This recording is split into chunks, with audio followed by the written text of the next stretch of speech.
Yields back. Chair now recognizes the gentleman from Florida. Well, thank you, Mr. Chairman. And after serving in our state legislature in Florida, now here in the Congress, I've come to learn that the more I see of government, the less of it I want. And that seems to be the reaction increasingly of our constituents who face woke and weaponized agencies with seemingly unlimited authority to be able to impact regulatory costs. And I've heard the minority debate against the underlying REINS Act and for these various carve-outs in terms that would scare people. We wouldn't be able to make decisions. Our process would be frozen. Chaos would ensue.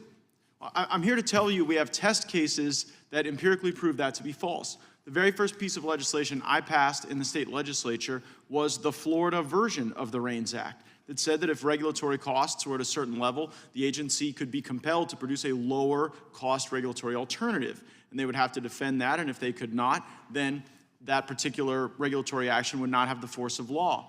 And all of the things that my colleagues in the minority have been saying did not happen. Why?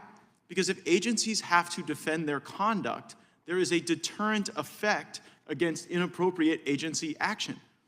In the Florida legislature, we actually meet a lot less than here in the United States Congress. And they haven't had to review hundreds or thousands of these regulations that exceed the authority. In those circumstances, the legislature, I think, has put the right constraint on the administrative state so that everyone could stay in their lanes.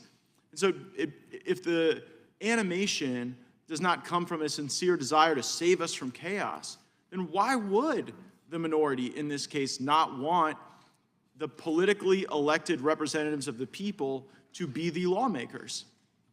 And I think the real reason is that they want to divorce the painful decisions that bureaucrats make from political accountability. Because regular folks don't get to go vote against somebody with green eye shades in a windowless cubicle at the IRS building. They vote for or against their representatives in a republic.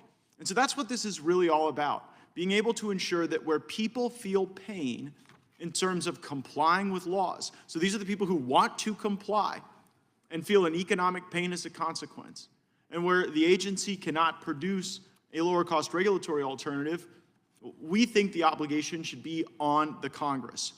And that is, I think, the better representation of good governance. That's certainly been our experience in Florida. And if there is a state that has done what mine has and has adopted a state-level version of this to constrain their state government, and it has resulted in the hysteria that we hear from the minority, I look forward to hearing that case study.